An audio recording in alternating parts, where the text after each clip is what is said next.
Del por qué nosotros hemos venido hoy día a este lugar. Él es el objetivo, ¿cierto?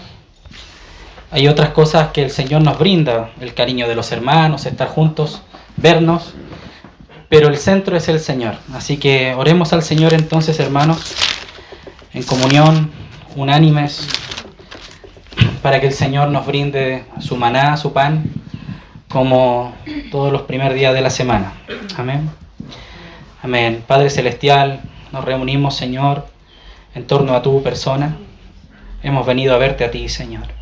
Hemos venido, Señor, junto con los hermanos, a poder apreciar tu belleza, a poder conocerte, experimentar, Señor, tu presencia, a gozarnos, Señor, en tus bendiciones, a dolernos en nuestras traiciones hacia ti, Señor, en nuestros pecados. Ciertamente, Señor, pedimos perdón por nuestros pecados delante de ti, confiando en que tu palabra, Señor, que dice que todo aquel que viene a ti, tú no le echas fuera, Señor. Así venimos hoy día confiando en tu palabra, Señor, como cuando Pedro, Señor, fue en tu palabra a hacer aquella pesca milagrosa, Señor. Así también nosotros hoy día en tu palabra venimos, Señor, escondidos en ti, pidiendo perdón por nuestros pecados, sí, Señor, porque somos pecadores. Sabemos que tú nos has lavado y limpiado, pero pedimos perdón por nuestros pecados, para que no haya nada, Señor, frente a ti y delante de ti, Señor, que te ofenda con nuestra presencia. Que tú quites, Señor, nuestra vergüenza, nuestra desnudez, Señor. Que podamos presentarnos libres, Señor, para sentarnos a tus pies, a ungir tus pies con nuestras lágrimas y glorificar tu nombre con nuestra boca, Señor. Permítenos acercarnos a ti un poquito más en esta tarde, Señor, a escuchar tu voz en nuestro corazón. Permíteme, Señor, compartir de parte de ti, Señor. Que no sean mis pensamientos ni mis palabras, Señor. Que sea tu Santo Espíritu hablando, Señor. Y no solamente hablando por esta boca, sino hablando a cada corazón. De toda necesidad tú puedes, Señor, proveer. Por eso venimos a ti, porque tú eres dador de vida. Padre Santo, te bendecimos y proclamamos tu nombre. Proclamamos el nombre de nuestro Señor Jesucristo. Amén. Amén, queridos hermanos. Vamos a comenzar. Hay harto que leer. Esta palabra hemos estado con Israel compartiendo harto tiempo, ¿cierto? Israel estuvo casi todo el mes. Así que gracias al Señor por lo que el Señor nos ha ido entregando por medio de Israel. Hoy día quiero ver, hermanos, algunos aspectos de lo que ha compartido Israel, pero desde otro enfoque. Un enfoque más clásico en mi sentido, ¿cierto? En lo que ustedes me conocen. Un poco ver algunos aspectos espirituales del Nuevo Testamento, ver algunos ejemplos prácticos de cómo se desarrolla esa espiritualidad que encontramos en las Escrituras para llevarlos a nuestra vida. Y como el Señor, hermanos, es muy precioso porque Él siempre está, hermanos, contemplando al ser humano y siempre está por todos los medios conquistando nuestro corazón. Hoy día vamos a hablar del amor del Señor, pero no del amor del Señor en el sentido que nosotros conocemos, ¿cierto? En el sentido de las palabras que significan amor en las Escrituras. ¿Alguien se acuerda que pudiese mencionar cuáles son las palabras griegas que están en la Escritura que hacen referencia al amor? Ágape, filio, filial y eros. Sí, son tres a grandes rasgos, ¿cierto? Eros tiene que ver con un amor y una atracción física. El filial, ¿cierto? Es un amor íntegro, espiritual. Y el ágape es un amor de hermano, ¿cierto? Es un amor fraternal. Así que, hermanos, eso a grandes rasgos. Hay otras profundizaciones, hay más que ver allí, pero hoy día nos vamos a referir al amor, pero por causa del conocimiento, ¿ya? Para eso vamos a ir a una palabra que está ya en 2 de Corintios capítulo 5, desde el verso 11 hasta el 21. Vamos a leer todo el contexto de los primeros, de los 11 versos de los 10 versos que están aquí, antes de pasar al capítulo 6, donde el apóstol Pablo, hermanos, viene hablando varias cositas en 2 de Corintios. 2 de Corintios 5, verso 11 al 21. Este va a ser nuestro verso clave, ¿ya? Desde aquí vamos a ir a hartas partes de la Escritura, ¿ya? Así que el Señor nos ayude para ir rápido, pero también para ir masticando prudentemente, ¿cierto? Ir saboreando lo que el Señor nos va diciendo en las Escrituras. Entonces dice así, voy a leer en varias versiones, ¿ya? Primero voy a leer en Reina Valera y luego a lo largo de la tarde vamos a ver la NTV, que la tengo acá, y si algún hermano tiene Biblia textual, que me levante la mano para saber quién me puede apoyar, el hermano Michael. Le voy a decir qué verso leer en Biblia textual, y si alguien tiene la Recobro. Esa es más compleja, ¿cierto? Yo la tengo en el celular, así que la leo yo desde el celular, para poder hacer una comparación transversal y ver una palabra y un verso, hermanos, que ha estado en la boca de muchos cristianos y que a veces se toma de mala manera y a veces se toma de buena manera. Y la vamos a leer ahora. Entonces vamos a leer del 11 hasta el 21, en el nombre del Señor, queridos hermanos.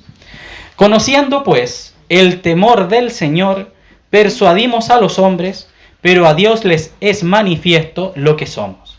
Y espero que también lo sea a vuestras conciencias. No nos recomendamos, pues, otra vez a vosotros, sino os damos ocasión de gloriaros por nosotros, para que tengáis con qué responder a los que se glorían en las apariencias y no en el corazón. Porque si estamos locos es para Dios, y si somos cuerdos es para vosotros. Porque el amor de Cristo nos constriñe, pensando esto, que si uno murió por todos, luego todos murieron. Y por todos murió, para que los que viven ya no vivan para sí, sino para aquel que murió y resucitó por ellos. De manera que nosotros de aquí en adelante a nadie conocemos según la carne, y aun si a Cristo conocimos según la carne, ya no le conocemos así. De modo que si alguno está en Cristo, nueva criatura es. Las cosas viejas pasaron, he aquí, todas son hechas nuevas. Todo esto proviene de Dios, quien nos reconcilió consigo mismo por Cristo y nos dio el ministerio de la reconciliación. Que Dios estaba en Cristo reconciliando consigo al mundo, no tomándole en cuenta a los hombres sus pecados, y nos encargó a nosotros la palabra de la reconciliación. Así que somos embajadores en nombre de Cristo, como si Dios rogase por medio de nosotros, os rogamos en nombre de Cristo, reconciliaos con Dios. Al que no conoció pecado, por nosotros lo hizo pecado, para que nosotros fuésemos hechos justicia de Dios en él. Entonces, hermanos, este es un verso que se conoce bastante. Normalmente el verso 17 es el más conocido y solemos escucharlo muchas veces en muchas predicaciones por muchos hermanos, ¿cierto? El que está en Cristo, nueva criatura es, las cosas viejas pasaron, todas son hechas nuevas. Y a veces se ocupa casi como un mantra. Vamos a ver el aspecto negativo de a veces de utilizar este verso como una forma de persuadir a nuestra propia mente, de autoengañarnos. Y normalmente los hermanos dicen: hermano, tú estás en pecado, tú has caído, has estado alejado del Señor, entonces es tiempo que te arrepientas. Entonces los hermanos exclaman: sí, hermano, yo ahora me arrepiento porque el que está en Cristo, nueva criatura es, las cosas viejas pasaron, todas son hechas nuevas, aleluya. Y se gozan en eso. Pero al cabo de 3 meses, no sé, siendo optimista, tal vez 2 semanas, los hermanos o alguna persona puede volver a caer en el pecado. Entonces esa nueva criatura es como que se hubiese envejecido. Y nuevamente sale la exclamación: es que el que está en Cristo, hermano, nueva criatura es, las cosas viejas. Entonces la pregunta que se viene a mi mente es: ¿cuántas veces somos nueva criatura? Porque este verso está una sola vez en las Escrituras. Y normalmente se aplica este verso cada vez que una persona como que retorna al camino. Es como que se tuviera la concepción en la mente de que nosotros, al salirnos del camino del Señor por causa de una desobediencia, por causa de un pecado, tendemos a envejecernos, a volvernos Adán, y como que el Señor nos rescata, nos llama: yo me arrepiento, y ahora sí soy nueva criatura. Y después otra vez se desvía, y después, no, ahora sí que sí. Y después, ahora sí que sí. Y pueden pasar años en el cual la persona está como un yoyo. ¿Sabes lo que es un yoyo? El yoyo es el que baja Está abajo y de repente ¡pum! Y está en la mano. Y después baja de nuevo y puede estar ahí un ratito y después lo tiran hacia arriba y vuelve. Entonces de repente es nueva criatura y de repente es vieja criatura. Entonces se ocupa como un mantra. Un mantra es una repetición constante, banal, sin sentido, del propósito por el cual está escrito este verso aquí. Por eso leímos el contexto completo. El contexto del capítulo de 2 Corintios capítulo 5, Pablo viene hablando acerca del juicio de Cristo. De que si nosotros leemos desde el verso 1 hasta el verso 10, los primeros 10 versos, nosotros vemos cómo Pablo comienza a hablar acerca del ministerio, de la responsabilidad del caminar en el cristianismo y cómo Cristo al final de nuestro peregrinaje va a juzgarnos, hayamos hecho lo que hayamos hecho, sea bueno o sea malo. Entonces después comienza, conociendo pues el temor del Señor. Pablo aquí comienza con como una pregunta exhortativa, ¿ya? De exhortación. Bueno, si hemos conocido el temor del Señor, que el Señor nos va a juzgar, sabemos que el Señor nos va a juzgar, hermanos, o sea, en algún momento, seamos creyentes o seamos creyentes tibios o fuego del Espíritu o un témpano alejado del Señor, como lleguemos a la vida espiritual, a la nueva vida del Señor, vamos a ser juzgados por nuestras obras. Obras sean buenas o sean malas, porque es necesario el crecimiento. Es necesario el desarrollo, es necesario que nosotros seamos pagados por las consecuencias de nuestros actos, porque el Señor es un Dios justo. Nosotros vemos en las Escrituras, hermanos, constantemente que el Espíritu va advirtiendo a la iglesia de una forma de caminar, lo va llamando. Es mejor esto, ¿cierto? Igual que al pueblo de Israel en el Antiguo Testamento. ¿Se acuerdan lo que leía Israel la semana pasada y antes pasada? Cuando decía... yo he puesto delante de ti la vida y la muerte, escoge pues la vida. El Señor eso lo sigue haciendo ahora en el Nuevo Testamento, ahora por medio de Cristo. Entonces le dice al pueblo o a los creyentes que seamos sobrios, que seamos mensajeros de paz, que hablemos el Evangelio, que no escondamos el misterio de lo que Cristo ha hecho con nosotros, que el Señor pueda tener una expresión por medio de su iglesia. Entonces nosotros vamos a ser juzgados conforme al Evangelio de nuestro Señor Jesucristo. Cuánto de nuestro carácter, cuánto de nuestra personalidad, cuánto de nuestra carne hemos hecho retroceder y hemos dejado avanzar al Señor. Entonces Pablo, sabiendo esto y diciéndoselo constantemente a los corintios, en este capítulo 2, en esta segunda carta, nosotros vemos, hermanos, que llega este verso 11. Que tiene como un contexto un poco de temor, pero Pablo no solamente está diciendo las cosas como terribles que pueden acontecer si somos juzgados de un mal caminar delante del Señor.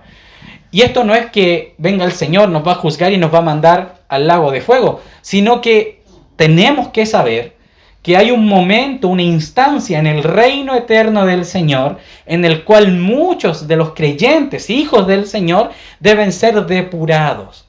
La palabra depurar es quitar las manchas hasta las más mínimas, porque nada corruptible puede heredar el reino de los cielos.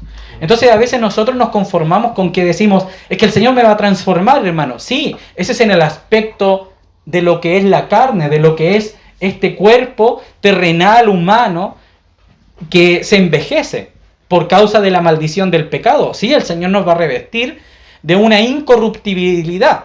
Pero ¿qué pasa con el alma? El alma es el ente que debe ser tratado por Dios en el peregrinaje hasta la venida del Señor Jesús.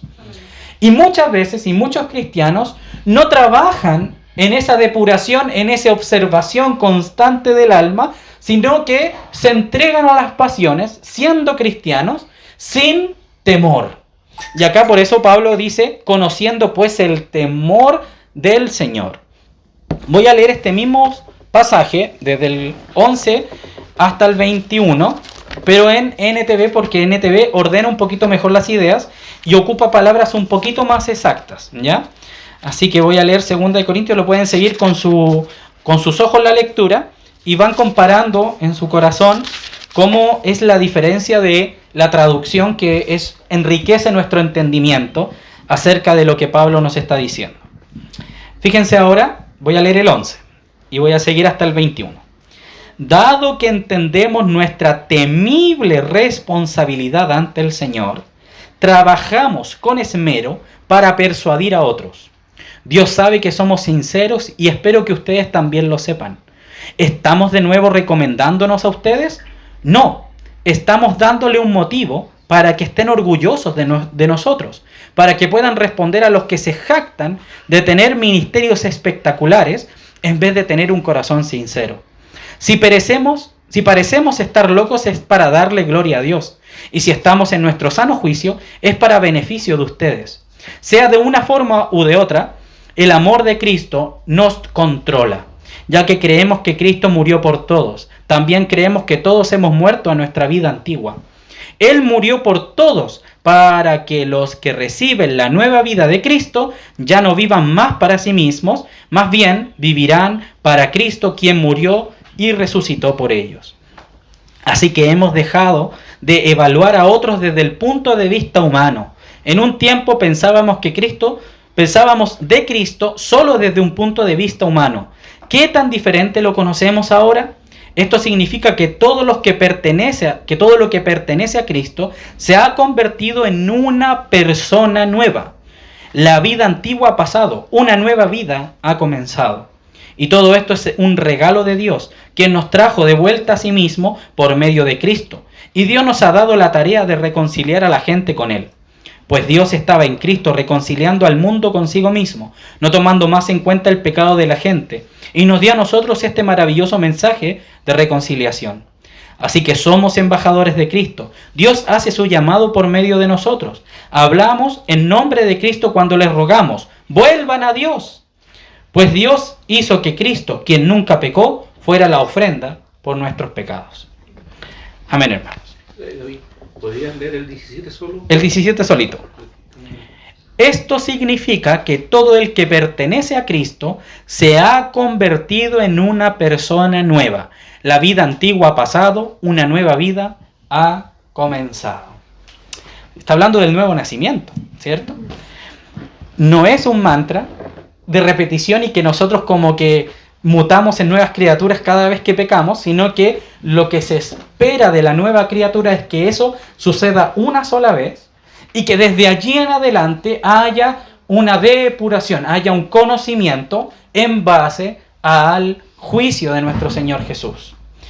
¿Para qué? Para que caminemos conforme al mover del Señor y no conforme a nuestro corazón. Entonces, hermanos, aquí hay 3 palabras que se repiten en el verso 16 y 17, que son nuestros versos claves. Vamos a leer en Reina Valera de nuevo el 16. Quiero que nos enfaticemos en el 16, que es el producto, la consecuencia del 17. Y vamos a ver un ejemplo práctico inmediatamente.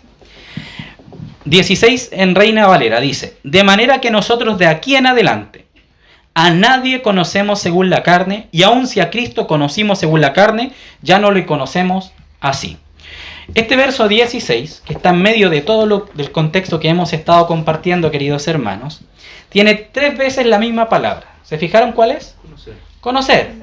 Si a Cristo conocimos una primera vez en la carne, ya no le conocemos, segundo, así, ¿cierto?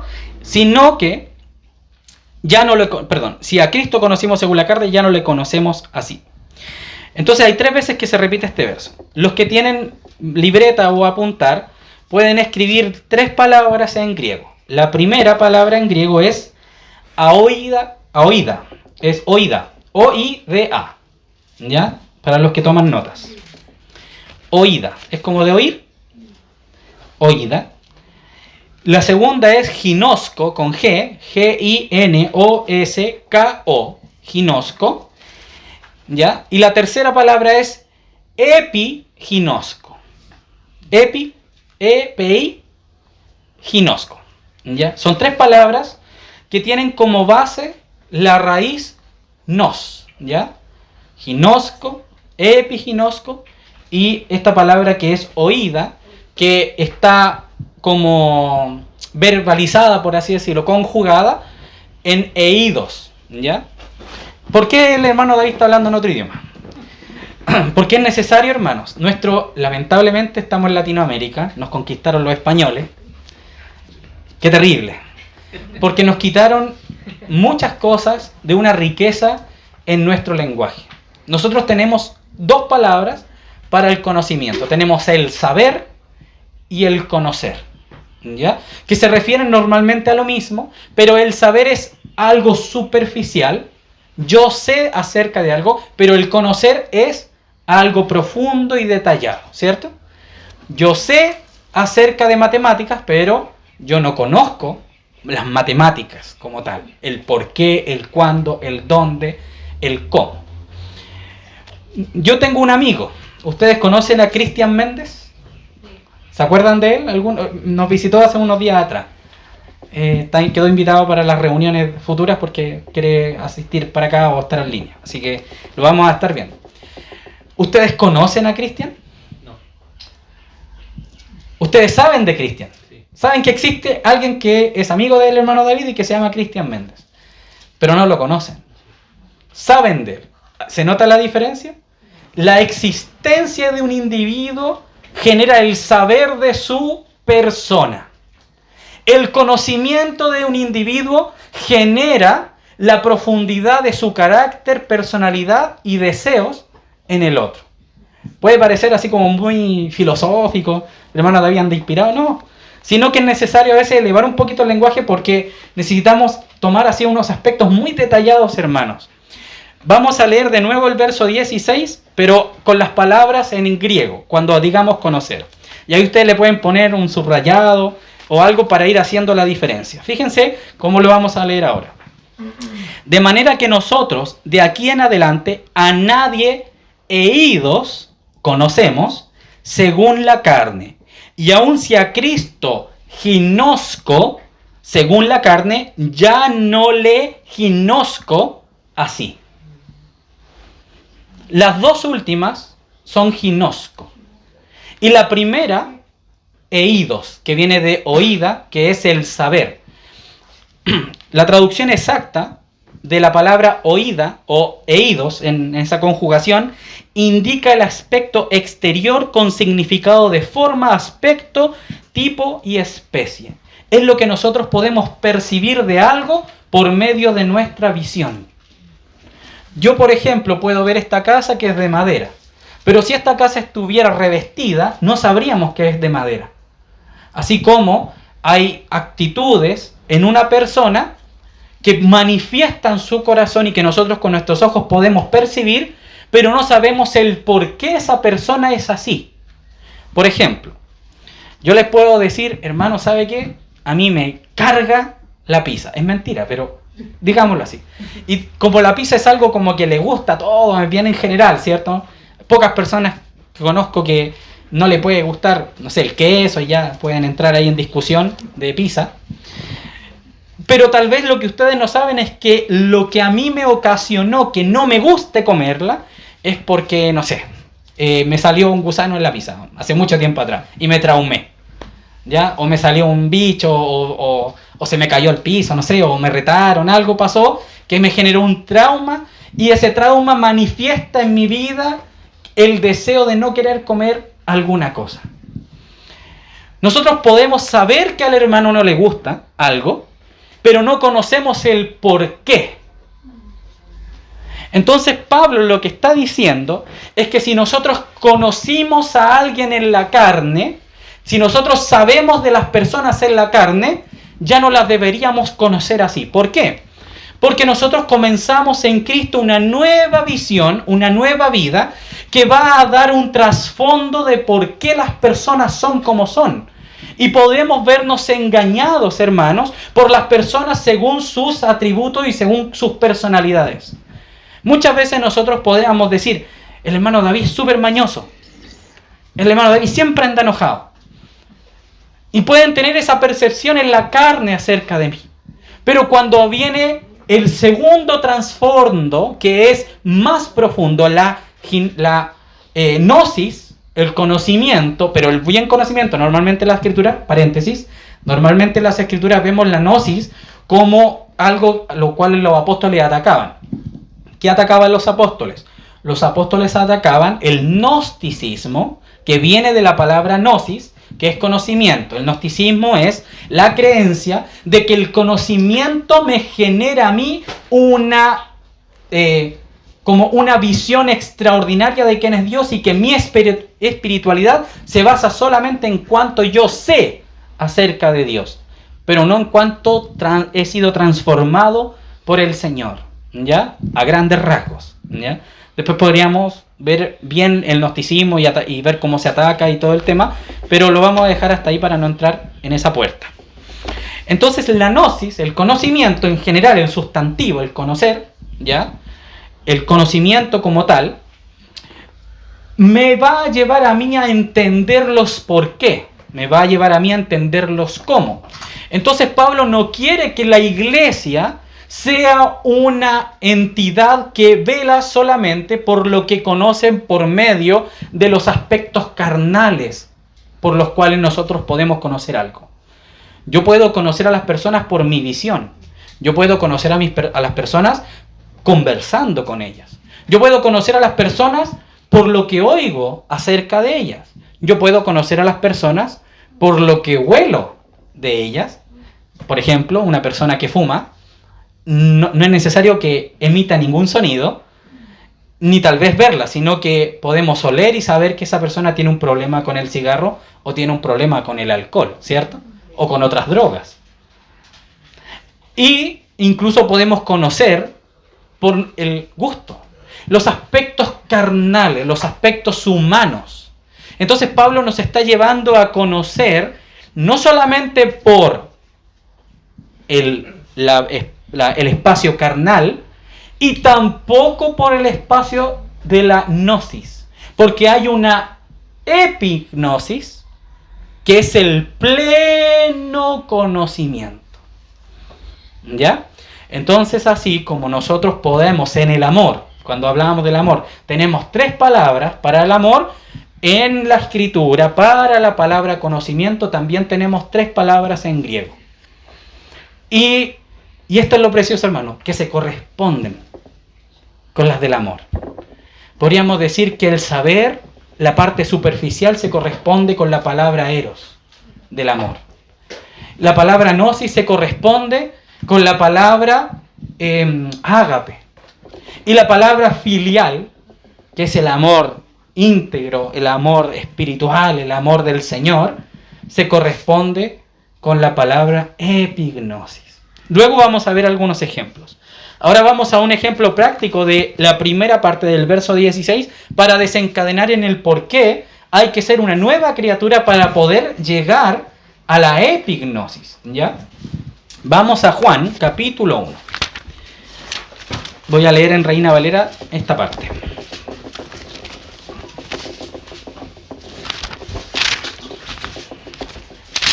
Esta palabra yo la había compartido con unos hermanos en un partimiento del pan, pero vamos a ir a profundizar mucho más, así que no se relaje diciendo, yo ya estuve ahí, yo ya escuché esto.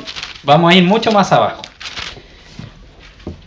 Vamos a ir al verso 35 del capítulo 1 del Evangelio de Juan.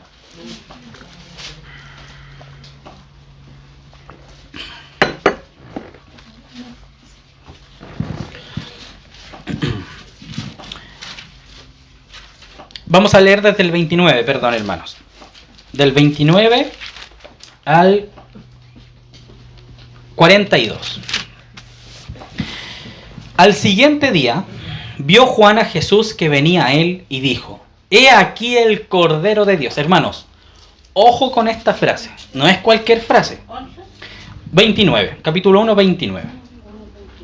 El siguiente día vino Juan. ¿Qué Juan? El Bautista. ¿Por cómo lo sabemos? Porque el 28 dice: estas cosas sucedieron en Betábara,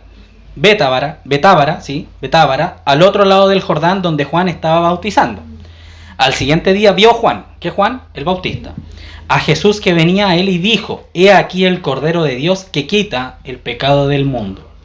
Este es aquel de quien yo dije: después de mí viene un varón, el cual es antes de mí, porque era primero que yo. Y yo no le conocía, mas para que fuese manifestado a Israel, por esto vine yo bautizando con agua. También dio Juan testimonio diciendo: vi al Espíritu que descendía del cielo como paloma y permaneció sobre él. Y yo no le conocía, pero el que me envió a bautizar con agua, aquel me dijo: sobre quien veas descender el Espíritu y que permanece sobre él, ese es el que bautiza con el Espíritu Santo. Y yo le vi y he dado testimonio de que ¿qué cosa? Es el Hijo de Dios. Es el Mesías. Juan estaba allí, se paró Juan, dividió la historia en dos, Juan el Bautista, porque él fue el último profeta que dijo, todos los profetas de atrás venían diciendo, es como los carteles de la autopista, siempre damos este ejemplo. A 1000 kilómetros, Temuco. 900 kilómetros, Temuco. 500 kilómetros, así son los profetas. Viene uno, ¿cierto? El primer profeta fue el mismo Dios cuando le dijo a Eva que iba a venir de su simiente un varón, ¿cierto? Que iba a pisar la cabeza de la simiente de la serpiente. Entonces, venían los letreros, venían los profetas apuntando hacia adelante. Pero Juan es el último cartel que dice, bienvenido a, ¿ya? Bienvenido a Peñaflor. Juan es el que dice, él es el que apunta directamente al Señor.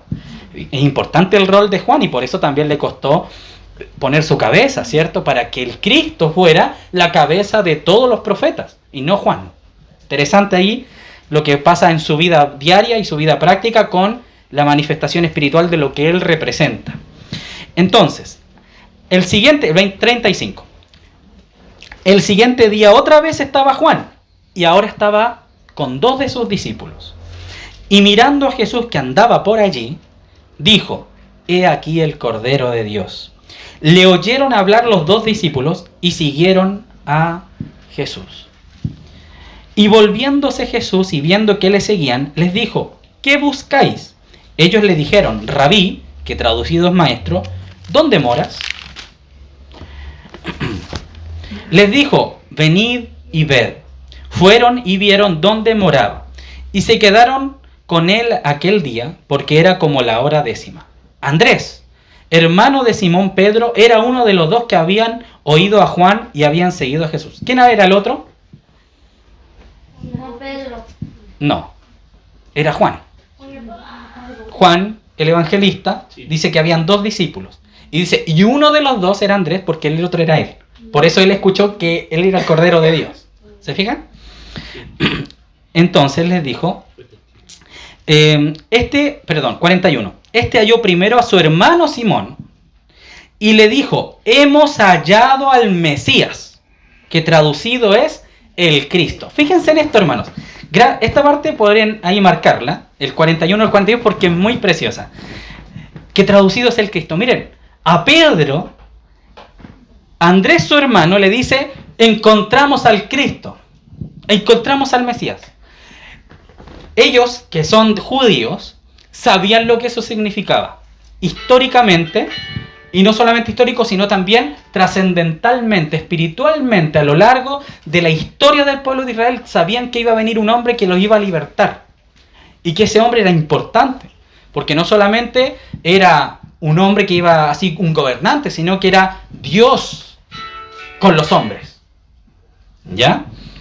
Este halló primero a su hermano Simón y le dijo, hemos hallado al Mesías, que traducido es el Cristo.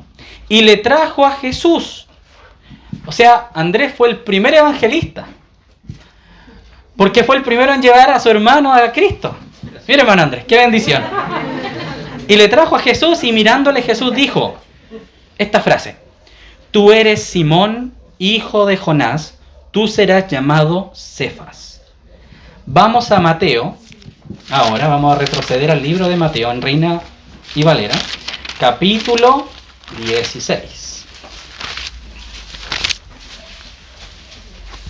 Vamos al verso 13.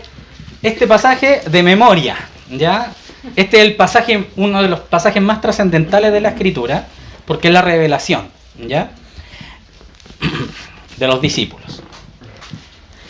Viniendo Jesús a la región de Cesarea de Filipo, preguntó a sus discípulos diciendo, ¿quién dicen los hombres que es el Hijo del Hombre? Ellos dijeron, unos Juan el Bautista, otros Elías y otros Jeremías o alguno de los profetas. Y él les dijo, ¿y vosotros? ¿Quién decís que soy yo? Vamos a dejar hasta ahí, el chan, chan, chan, ¿cierto? Aquí los hombres no solamente decían que el Señor era un profeta o Elías, ¿cierto? O Juan el Bautista, también decían que era un hijo de fornicación, pero los discípulos, por causa de no, ¿cierto?, pasar a llevar al Señor, no le dijeron todo lo que los hombres decían de él. También decían que era el hijo de José, o también decían que era el hijo de fornicación, porque recordemos los eventos de Jesús, de José y María, ¿cierto? Como el Señor guarda a María y le habla a José por sueños y por visión.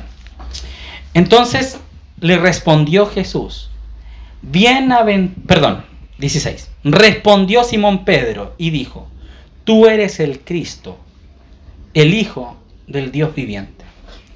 Entonces le respondió Jesús, bienaventurado eres Simón, hijo de Jonás, porque no te lo reveló carne ni sangre, sino mi Padre que está en los cielos. Y yo también te digo que tú eres Pedro, y sobre esta roca edificaré mi iglesia, y las puertas del Hades no prevalecerán contra ella. Pregunta, acá el Señor le mintió a Pedro.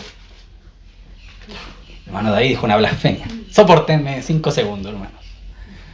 ¿Le habrá mentido el Señor a Pedro? Si acabamos de leer del que le dijo que Jesús era el Cordero de Dios fue Juan el Bautista, y el que le dijo que era el Mesías, ¿no fue acaso su hermano Andrés? Entonces, ¿por qué acá dice que no te lo reveló carne ni sangre? ¿Qué pasó con Pedro? ¿Quién se lo reveló? Entonces acá tenemos como un aumento, por así decirlo, como una progresión.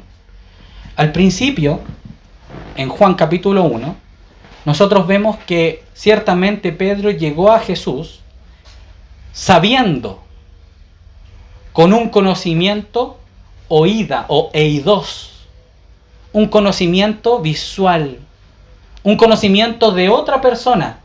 Mira, él es el Mesías. Pero acá, en esta revelación ya no es por lo que veían sus ojos. Fue algo dentro, interno. Fue más que saber. Él conoció que él era el Cristo. ¿Cómo? Porque durante el transcurso del peregrinaje de Pedro al lado del Señor, él lo comenzó a conocer. Comenzó a ver los milagros, comenzó a ver las profecías cumpliéndose, comenzó a ver las palabras de este hombre y comenzó a ver cómo el mismo Dios respaldaba el ministerio del Señor Jesús. Entonces, esta revelación es la que inicia el verso 17 de lo que estamos leyendo en 2 de Corintios capítulo 5. Pedro experimentó las dos formas de conocer al Señor. Lo había conocido en la carne, porque otros le habían dicho, Él es Jesús, el Hijo de Dios. ¿Cuánta gente en el mundo hay que saben que Jesús es el Hijo de Dios? 99,9%, si no más. ¿Y cuántos son cristianos que creen que es el Cristo, el Hijo del Dios viviente? Muy pocos. Aún dentro del mismo ambiente cristiano. Y esa es la preocupación de Pablo en el capítulo 5 de 2 de Corintios. Y fíjense que esto se lo está diciendo a una iglesia.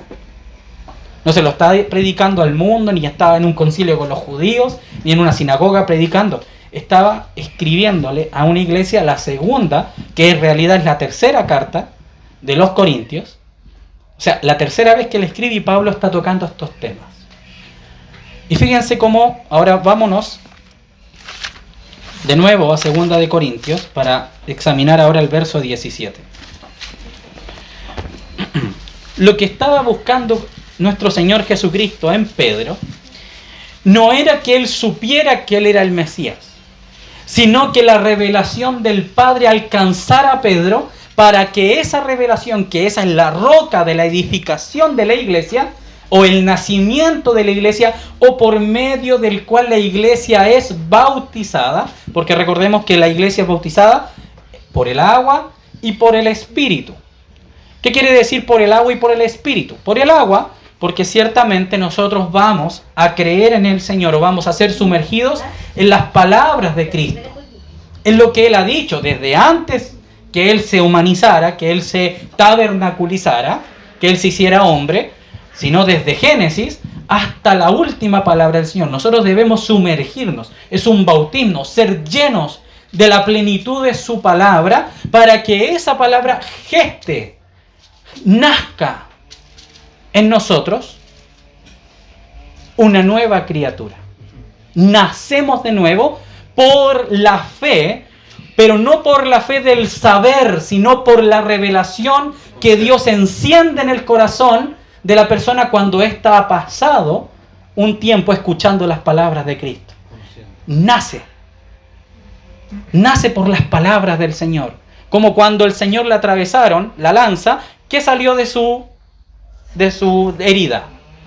Agua y sangre. Nosotros nacemos porque oímos la palabra de Dios, que produce fe, y la fe me lleva a depositar mi fe en Cristo. Gnosis, un conocimiento especial de revelación o iluminación para conocer que Él es el Cristo. Es como que si esto estuviera todo tapado y yo lo revelo, lo saco. Miren, esto es un vaso con agua. El Señor lo que hizo con Pedro es quitarle la venda de los ojos y mostrar y apuntar y decirle: mira, Pedro, Él es el Cristo y Él es la vida. Y Él es el camino, la verdad y la vida. Y Él es Dios. Y tú tienes que temerle. Y tú tienes que hacerle caso. Y tú tienes que obedecer. Tú tienes que sujetarte. Tú tienes que morir por Él. La única forma, hermanos, en que los creyentes podamos morir por Cristo es porque somos sus hijos. No hay otra medida, no hay otra forma. Nosotros vamos a experimentar la persecución final si es que estamos vivos. Y la única forma de mantenernos en pie en ese instante es porque hemos sido fundamentados en el conocimiento del Hijo de Dios. Pero ojo, esta parte nosotros vemos a Pedro en capítulo 16 de Mateo, Pedro confesando algo maravilloso. Un capítulo después, Pedro le está tentando al Señor, ¿cierto? Y le dice el Señor: apártate de mí, Satanás, porque me eres tropiezo. Y creo que 5 o 6 capítulos más adelante, Pedro le está negando. Pedro dejó de ser nueva criatura, dejó de tener la revelación de Cristo, dejó de tener fe en Cristo por lo que aconteció con su persona. No. ¿Qué sucedió? Pedro fue progresando en el conocimiento del Señor. Fue creciendo. Vamos a Génesis, hermanos queridos, para ver su contraposición y cómo se gesta un nacimiento. Este nacimiento es muy precioso porque esto es amor. El día de los enamorados no es nada comparado a lo que el Señor ha hecho con nosotros, hermanos. Miren esto. Capítulo 4 de Génesis, verso 1.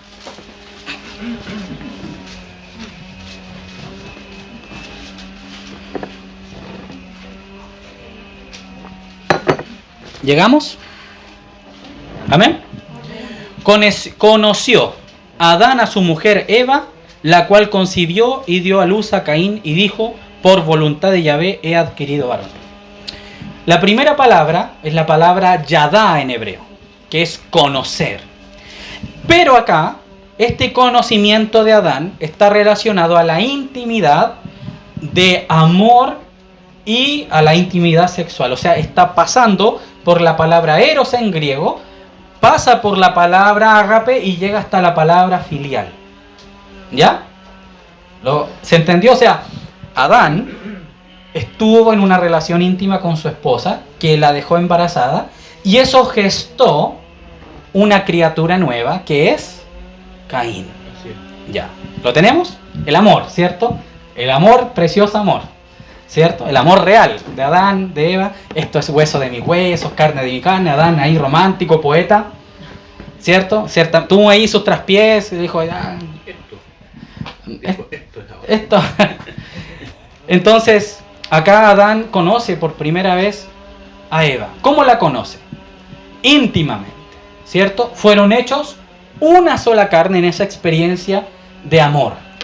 Ahora bien, hermanos, el conocimiento de Pedro con el Señor Jesús, que se grafica en 2 de Corintios, vamos a 2 de Corintios ahora, para entender de dónde vienen las nuevas criaturas.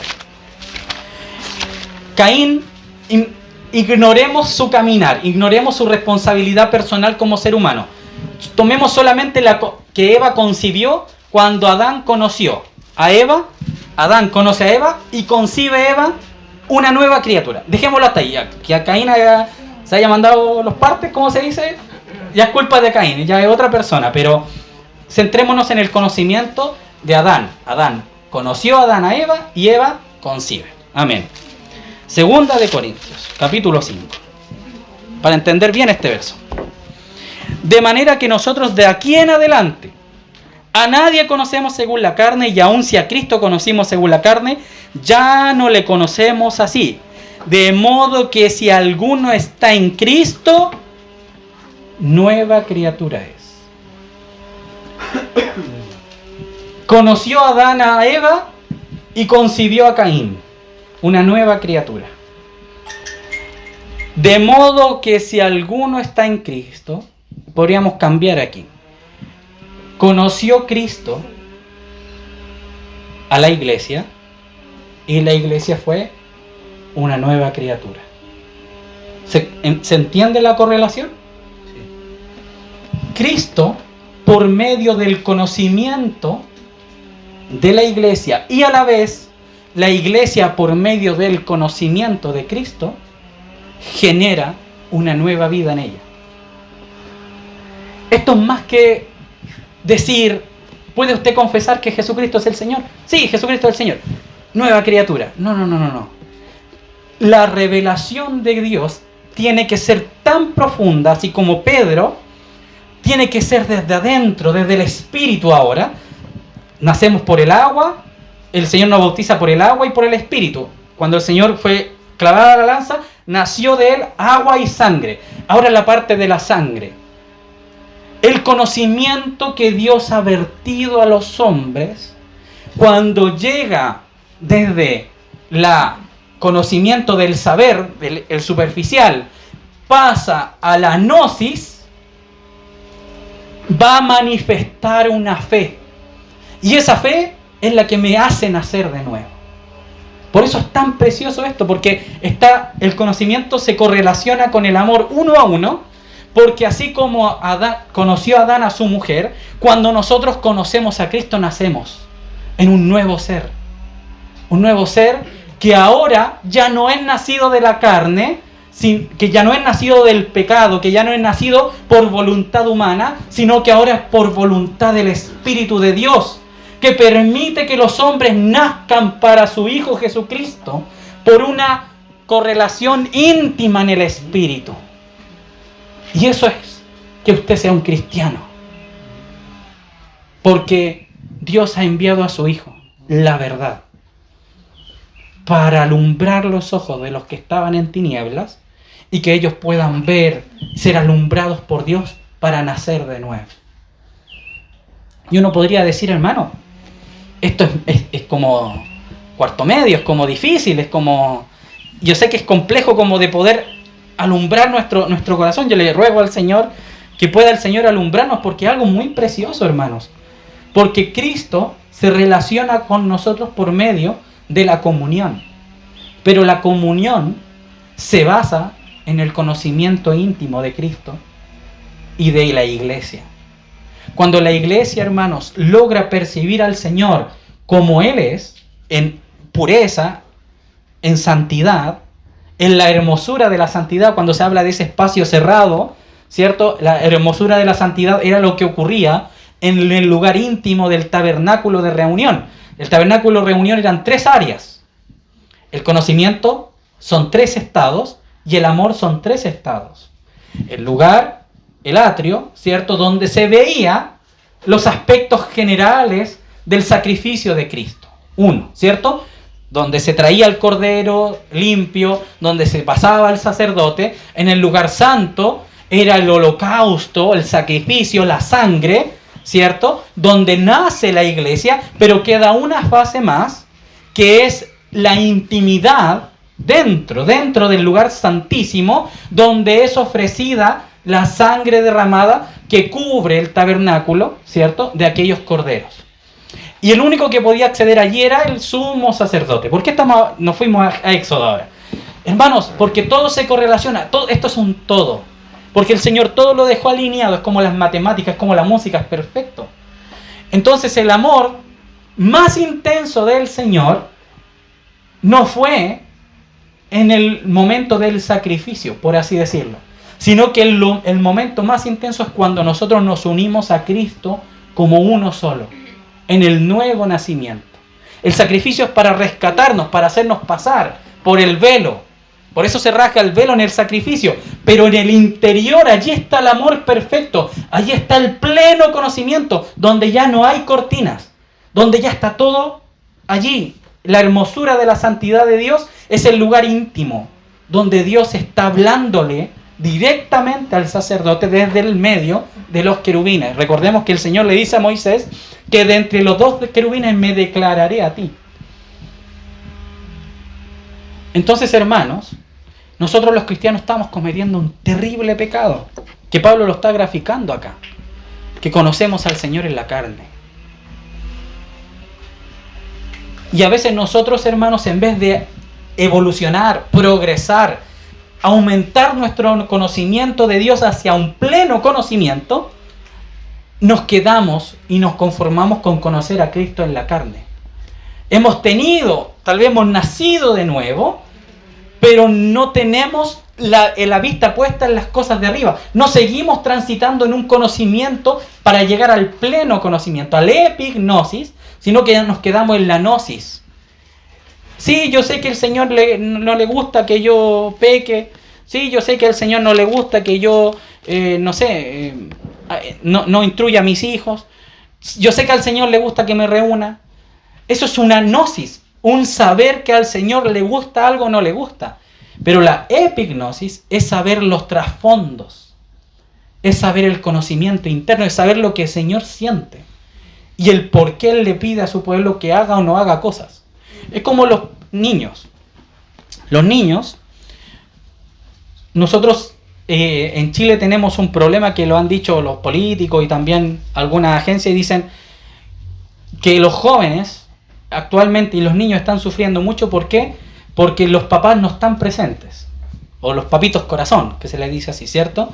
Entonces se les intenta sacar la plata a los papás para que ellos puedan pagar las pensiones de sus hijos, porque no están relacionándose con sus hijos. Entonces lo mínimo que deberían hacer es pasarle la plata. Pero ese no es el problema fundamental. El problema es cuando hay un padre ausente. Cuando hay un padre ausente, la formación del hijo es desviada, porque le falta el atributo masculino de la relación de un matrimonio que pueda guiar al niño, que los dos es como que ambos papás le tomen una mano y el otro le tome otra mano y caminan justo hasta que el niño pueda crecer mirando cómo se corresponde en esa figura que viene de Dios, hermanos. El matrimonio es un acto de Dios. Cuando no está el papá, la mamá lo tira y lo va a desviar porque va a faltar, o viceversa. Si no está la mamá, está el papá solamente, va a desviar y va a generar un dolor, una falta en el corazón de ese niño. Pero nosotros estamos al revés, nosotros somos hijos ausentes de padres.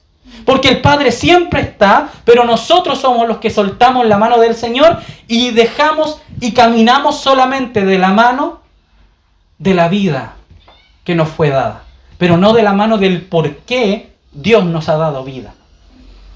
Entonces, por un lado, tenemos el conocimiento, ¿cierto?, que nos lleva a creer en el Señor, pero una vez que creemos en el Señor es como que si nos soltásemos de la mano del Padre y comenzamos a transitar nuestra vida conociendo a Cristo en la carne, pero no caminando con Él, en ese conocimiento íntimo para que yo logre llegar a la epignosis, al pleno conocimiento, al saber el porqué de las cosas, al saber por qué el Señor vino a la tierra, por qué el Señor quiere que sus hijos sigan sus ordenanzas.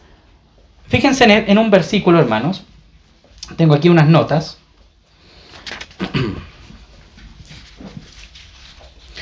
Primera de Juan, un poquito más adelante, capítulo 2.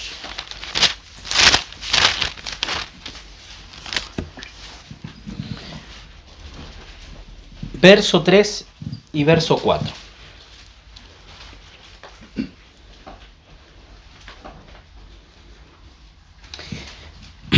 Y en esto sabemos que nosotros le conocemos, si guardamos sus mandamientos.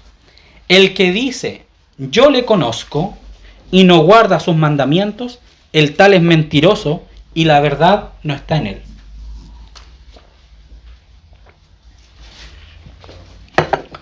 Esta declaración de Juan es fulminante, hermano, fulminante para la vida en la carne. Nos deja completamente desnudos. Porque la obra de guardar los mandamientos, acá no está evocando al Éxodo 20, donde se dijeron los mandamientos de Dios. Acá está hablando de los mandamientos de Cristo. Juan no está tomando Moisés como regla, sino que está tomando a Cristo como modelo. Porque andamos en Él. Fíjense, leamos de nuevo. Y Él es y en esto sabemos que nosotros le conocemos. ¿De quién está hablando acá? De Jesucristo. No está hablando del Dios Padre. Está hablando de Cristo. Entonces, le conocemos. Juan está hablando de conocer a Cristo, ¿cierto? Y entonces Cristo tiene sus propios mandamientos, que están dispersos por toda la Escritura, pero también con un énfasis muy fuerte en los evangelios, ¿ya? Y dice, el que dice yo le conozco, a quien a Cristo, y no guarda sus mandamientos, el tal es mentiroso, y la verdad no está en él. Pero el que guarda su palabra, en este verdaderamente el amor de Dios se ha perfeccionado. No es que no lo tenga, sino que se ha perfeccionado. Por esto sabemos que estamos en él. Fíjense cómo sigue relacionando el amor con el conocimiento. Porque es como este nudo de 3 dobleces. Por un lado está el amor, el otro está el conocimiento y el otro está la relación que genera y que afirma mi vida en Cristo para que yo no me aparte de Él. Llevar a cabo los mandamientos de Dios es el fruto de que una persona conoce a Cristo. Yo les podría decir muchas cosas de mí. Hermanos, yo amo al Señor con todo mi corazón. Hermanos, yo amo al Señor. Usted supiera cómo lo amo. No, hermanos, que yo amo al Señor. Y se lo dijera todos los días. Pero la evidencia de eso es que el Señor dice, por ejemplo, ama a tus enemigos. Y usted me ve con un enemigo mío y yo odiándolo. Entonces, ¿cómo yo puedo amar a Cristo si la evidencia de mi amor es que yo tenga que hacer lo que Él pide? Pero no hacerlo en la carne, como dice Pablo, sino hacerlo con el trasfondo del por qué el Señor está pidiendo eso. Porque muchas veces se le pide a la iglesia, reúnase, lea la palabra y ore, como los 3 grandes pilares, y luego de eso evangelice, dé testimonio, instruya a sus hijos, y cargamos a los hermanos, ¿cierto? Vamos poniendo, pero no vamos a la raíz de si los hermanos pueden hacerlo o no. Porque si los hermanos primero no son creyentes, es como pedirle pera al olmo, el Señor lo dijo. ¿Pueden acaso recogerse uvas de los abrojos, de los espinos? No, yo le puedo gritar a esa parra que está ahí, dame manzana, y no va a poder porque la naturaleza del árbol es dar uvas. Si su naturaleza es una naturaleza que no es del Señor, si usted no es creyente, eso estamos diciendo, usted no puede dar los frutos de Cristo. 1.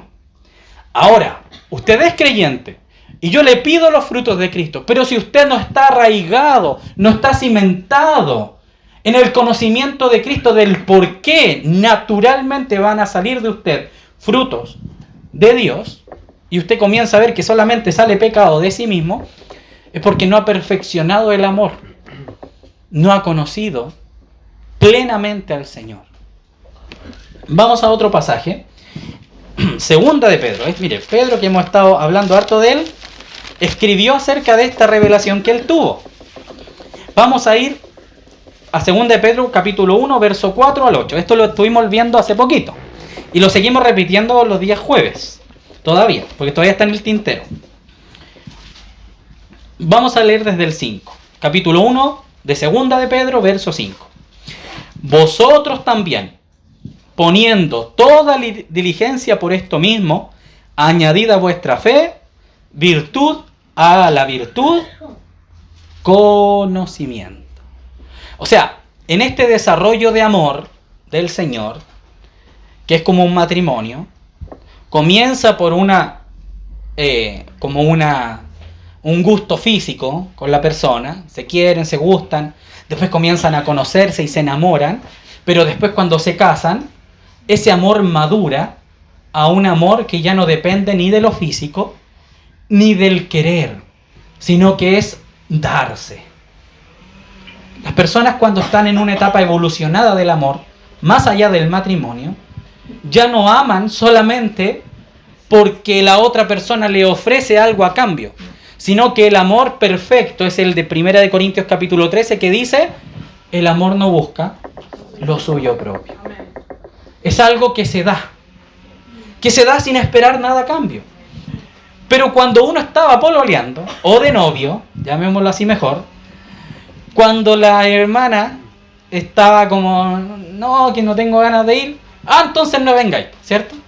Suele pasar eso.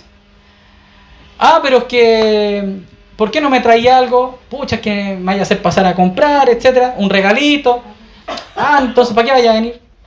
Porque al principio el amor está basado solamente en una, yo te doy, pero tú me tienes que dar. Condicional. Un amor inmaduro. Le gusta a la persona, pero no es capaz de morir por ella.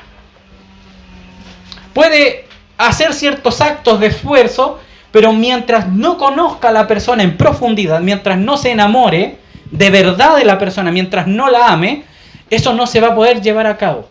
Porque va a estar todo sujeto a la emoción, que es la gnosis, o va a estar sujeto a lo externo. Si el pololo engorda, ya no me gusta. Y si la polola engorda, no, pucha, ¿para qué? No, es que me gustan más delgaditas. No, es que me gustan de esta forma. Entonces todo está basado en el ojo, en conocer a Cristo en la carne. Cuando nosotros nos casamos y estamos en unos primeros años de matrimonio, uno comienza a amar a la persona, pero ese amor comienza a profundizar porque yo comienzo a entender a mi pareja, a la persona que el Señor me colocó al lado. Comienzo a entender por qué no le gustan ciertas cosas, por qué le gustan ciertas cosas, su personalidad. Entonces yo ya no la comienzo a amar solamente por lo que ella muestra lo que es, sino por lo que ella es. Y ya después, ya no dependo ni siquiera de lo que, por qué o no le gusta, sino que yo la amo simplemente porque he decidido amarla. Entonces lo que está hablando acá Pedro, en este desarrollo del amor y desarrollo del conocimiento que van de la mano, lo que nos está diciendo es que la fe comienza por un llamado del Señor a un conocimiento. Pero a ese conocimiento de fe que vino por oír la palabra de Dios, yo tengo que agregarle virtud y a esa virtud más conocimiento, para que el conocimiento comience a llegar hasta el pleno conocimiento. Vamos a seguir avanzando. Avancemos. Al conocimiento, dominio propio. Al dominio propio, paciencia. A la paciencia, piedad. A la piedad, afecto fraternal. Y al afecto fraternal, amor. Como un amor ya maduro, ¿cierto? Verso 8. Porque si estas cosas están en vosotros y abundan, no dejarán estar ociosos ni sin fruto en cuanto al ¿qué? ¿De quién? Ya, ahora tome un lápiz, borre la palabra conocimiento. Adivine qué palabra es. Epignosis.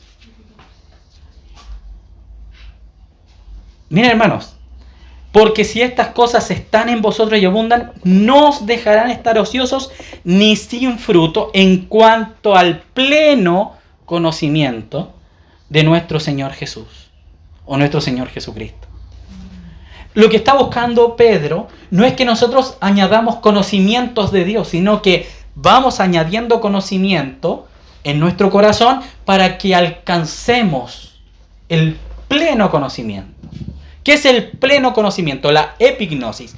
Es pararse arriba de la pirámide. Bueno, allí nos lo graficaba así, una epi, ¿cierto? En la cabeza, en la punta, y cuando yo miro puedo ver toda la pirámide inmediatamente. Si yo me paro a un lado de una pirámide, voy a ver una sola cara. ¿Cuántas caras tiene una pirámide? 3. O sea, perdón, 4. ¿Cierto? A menos que sea la de 3 lados, pero esta es de 4.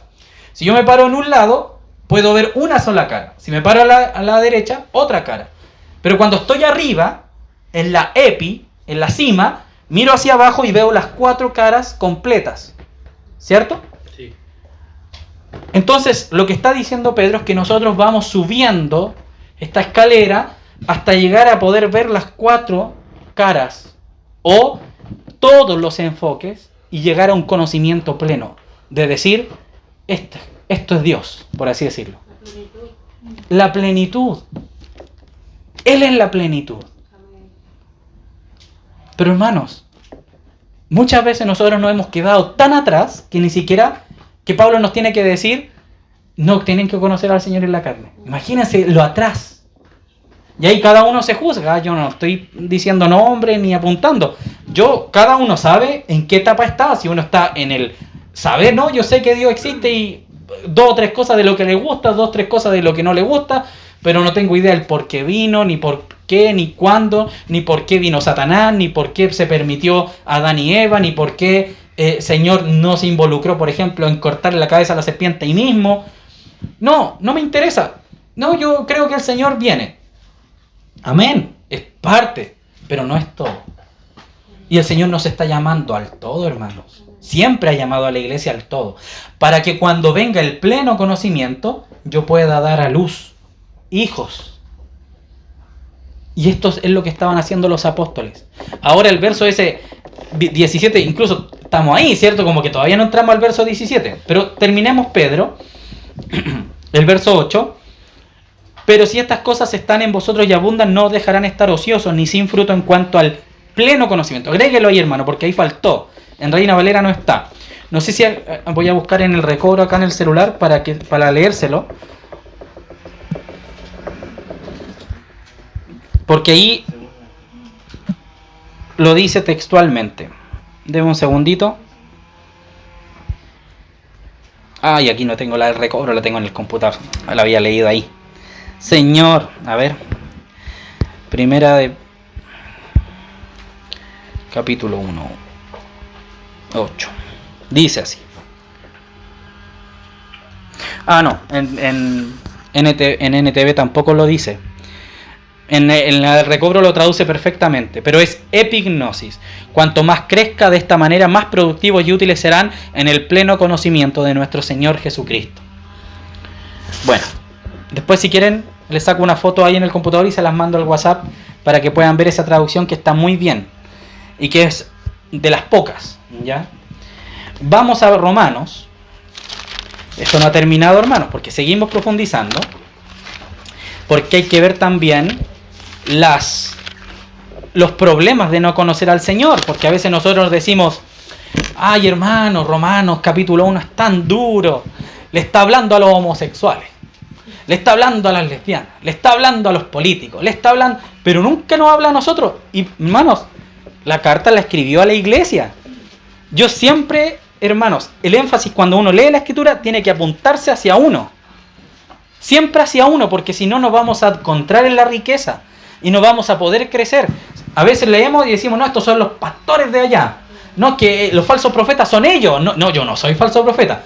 Pero de repente me planto con unas palabras en medio de la iglesia y estamos ahí con las piedras en las manos de repente. Una broma, hermano. No es tan así, pero estamos cerca a veces de caer y de guiar a otras personas y mostrarles un Cristo que no es. Vamos a Romanos 1, verso 20, 21 y 22. Dice así, esta es la parte difícil de Romanos. Porque las cosas invisibles de Él, su eterno poder y deidad, se hacen claramente visibles desde la creación del mundo, siendo entendidas por medio de las cosas hechas, de modo que no tienen excusa. Fíjense en esta frase, verso 21, subrayen, hermano. Use el lápiz ahí, marque su Biblia. Pues sabiendo que la palabra conocida ahí es gnosis, o ginosco, que está conjugada, perdón. Pues habiendo conocido a Dios, ¿qué pasó?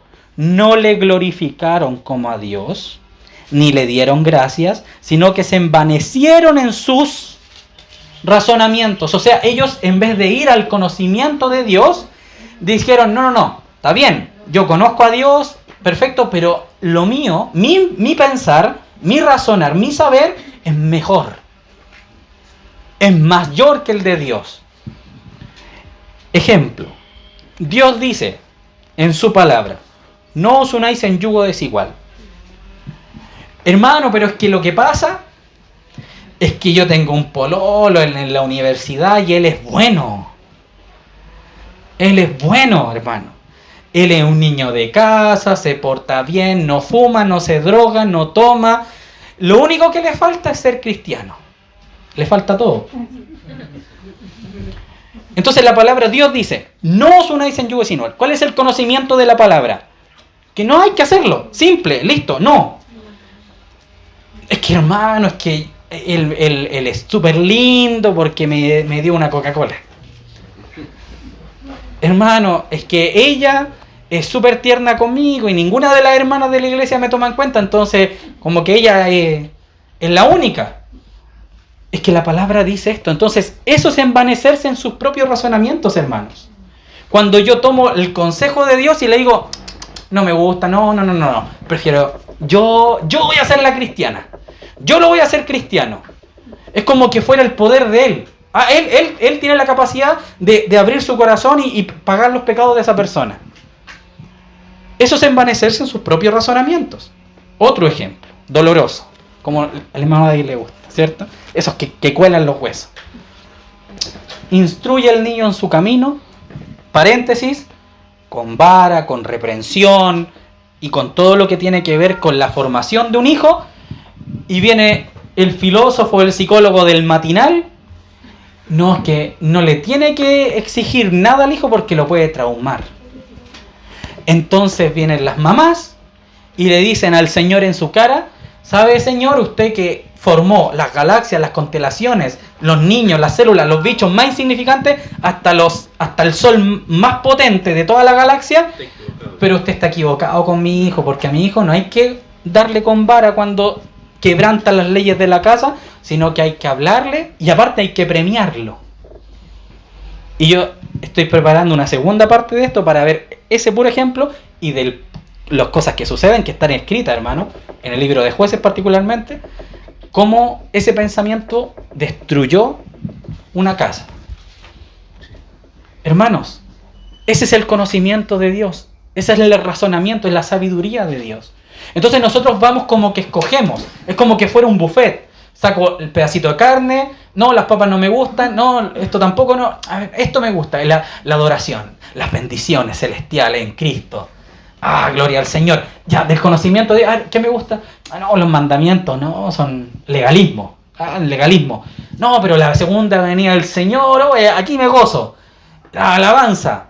No, pero no me gusta el hacerlo bien y perfecto para el Señor. No quiero que entrenarme en nada. No, yo quiero lo del Señor. Entonces tomamos el conocimiento de Dios, nos envanecemos en nuestros razonamientos. ¿Y cuáles son las consecuencias? Leámosla. Pues habiendo conocido a Dios, no le glorificaron como a Dios, ni le dieron gracias, sino que se envanecieron en sus razonamientos y su necio o tonto corazón fue entenebrecido. Profesando ser sabios, se hicieron necios y cambiaron la gloria del Dios incorruptible en semejanza de imagen de hombre. O sea, cuando nosotros tomamos el consejo que está fuera de la Escritura y nos vamos al conocimiento de Dios, estamos tomando la imagen de un hombre y la colocamos como nuestro Dios, hermanos. Así lo ve el Señor.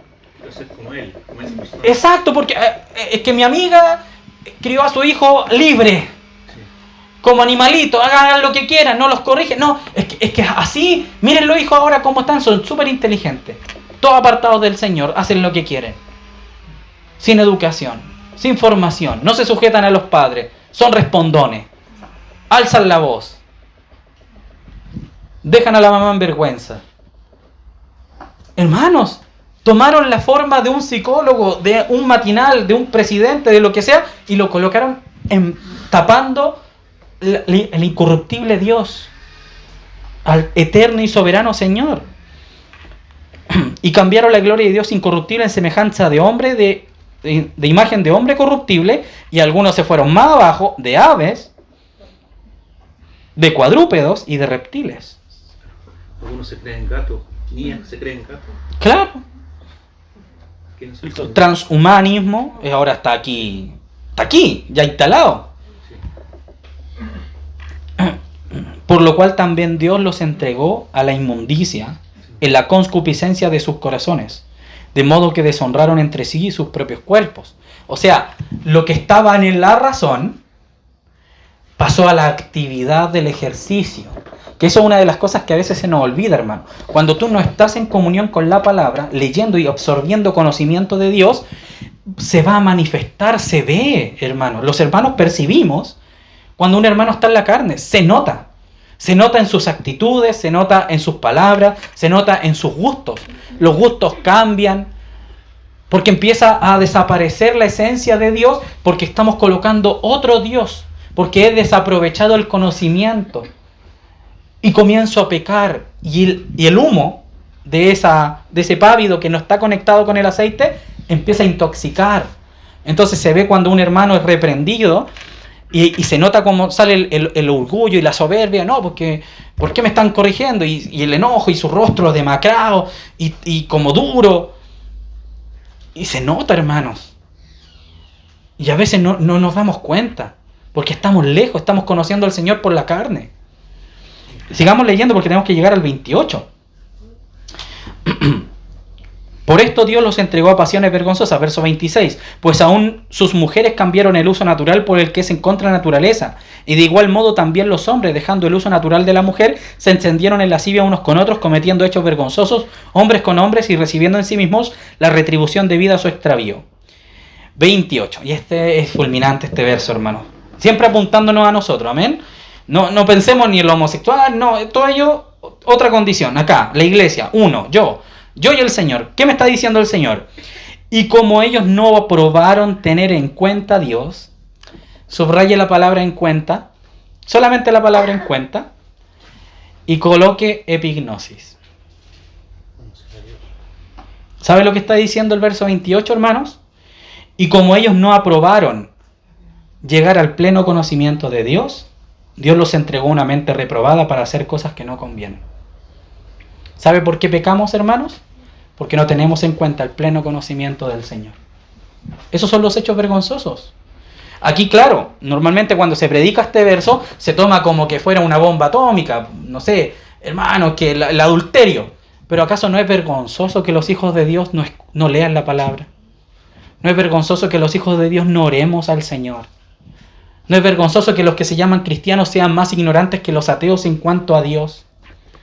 ¿No es vergonzoso que las iglesias estén llenas por gente que adora a un Jesús que no es Jesús? ¿No es vergonzoso que un mormón pueda convertir a un cristiano en mormón, o un testigo de Jehová a un cristiano en testigo de Jehová? Es vergonzoso, hermanos.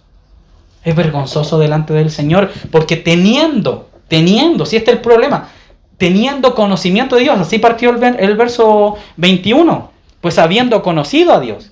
Aquí no está hablando de personas que no conocen al Señor, está hablando de cristianos o creyentes, o que se dicen creyentes.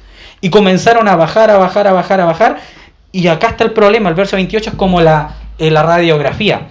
Y como no aprobaron tener en cuenta, y la palabra en cuenta es epignosis, hermanos.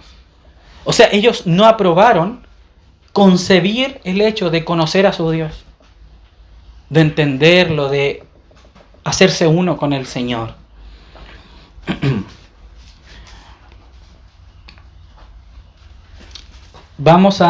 Y con esto terminamos, hermanos. No vamos a pedirle a los hermanos que lean, porque si no nos vamos a alargar mucho. Perdón, hermanos, que les haya prometido leer, pero ya se nos alargó un poquito la hora. Primera de Timoteo.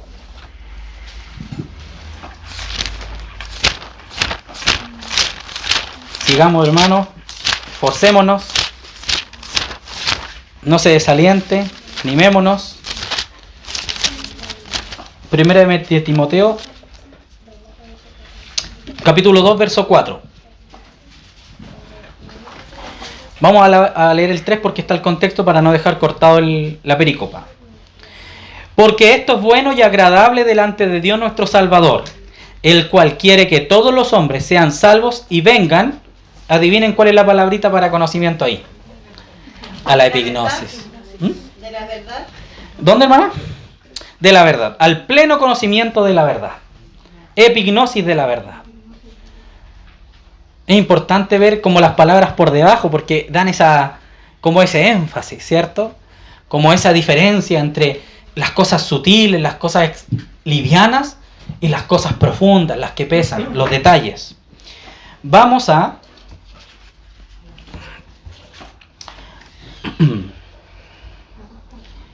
Mateo capítulo 11.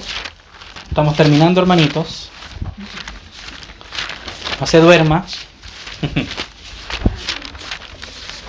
Mateo 11, del 25 al 30.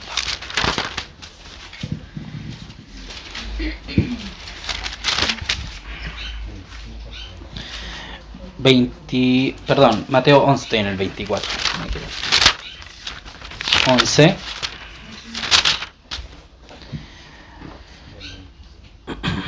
Fíjense en esta frase. Con este ya vamos a cerrar. Después vamos a leer la contraparte en Lucas, pero es el mismo texto.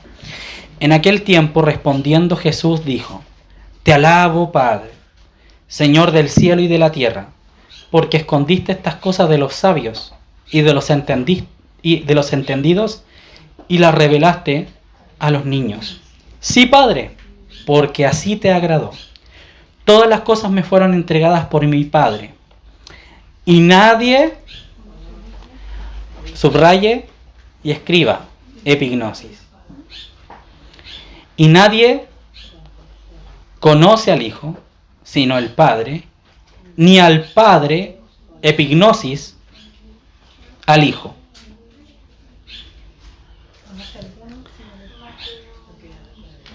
Ni el Padre conoce a alguno sino el Hijo, y aquel a quien el Hijo lo quiera revelar. Epignosis.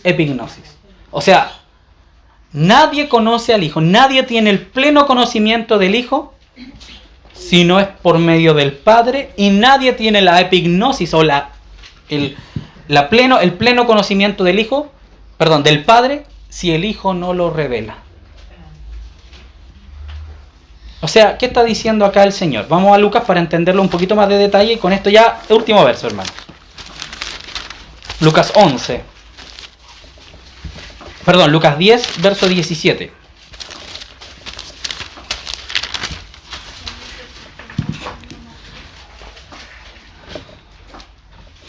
¿Cuál es el contexto? Los 70, cuando fueron encomendados por el Señor a echar fuera demonios, ¿ya? Volviendo los 70 con gozo, diciendo: Señor, aún los demonios se nos sujetan en tu nombre. Y él les dijo: Yo veía a Satanás caer del cielo como un rayo.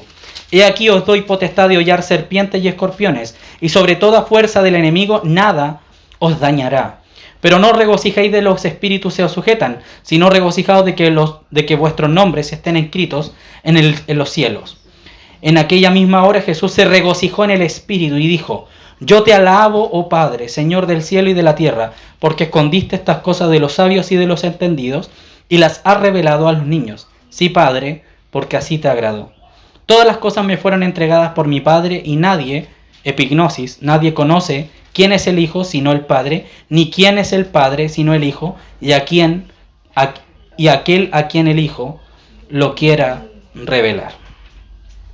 Y volviéndose a los discípulos les dijo aparte: Bienaventurados los ojos que ven lo que vosotros veis, porque os digo que muchos profetas y reyes desearon ver lo que vosotros veis y no lo vieron, y oír lo que oís y no lo oyeron. Qué tremendo, hermanos. Tremendo esto, hermanos. Tremendo la obra del Señor, hermanos. ¿Por qué pecamos? Porque no conocemos al Señor. Esa es la base de todos los pecados. Hermanos, si usted quiere batallar contra el pecado, usted no tiene que batallar contra el pecado. Usted tiene que ir a conocer al Señor. La comunión de los justos con el Señor genera que nuestro corazón vaya elevándose y se vaya despegando de la tierra. Y ya la tierra no tiene potestad sobre nuestros corazones cuando nosotros comenzamos a ver al Señor. No en la carne, ¿cierto? No en el conocimiento, en el saber, no, Jesús el Hijo de Dios, el Hijo María, sí, lo celebramos la Pascua el 21, por ahí por abril, mayo, sí, Jesús, etcétera, sí, perfectamente. No. Porque esas personas no siquiera son hijos de Dios. Y siendo hijos, muchas veces tenemos conocimientos acerca de Dios que hemos adquirido por la predicación de un hermano, por escuchar la radio, el YouTube o el internet, o leer un par de libros, o leer un poco la Escritura. Es mucho más que eso, hermanos. Es que yo pueda percibir al Señor como el Dios incorruptible, tomar las Escrituras y darme cuenta que no me está hablando el autor. Perdón, que no me está hablando la persona que escribió acá, no, que hay consejo aquí para...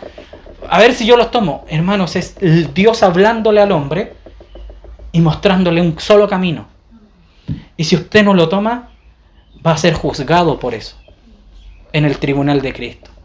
Y no podemos caer en la banalidad de decir, hermanos, que soy nueva criatura, las cosas viejas pasaron, todas son hechas nuevas. Eso sucede cuando dejamos de conocer al Señor en la carne y lo comenzamos a conocer en el Espíritu, en un pleno conocimiento del Señor. Esto es progresivo, es un crecimiento como lo vimos en Pedro. Pedro fue creciendo de a poquito. Le dijeron, oye, sigue el Mesías, pero él lo tuvo que comprobar. ¿Qué tiene que hacer usted, querido hermano, querida hermana, niño, joven? Usted tiene que comprobar que su Dios es real.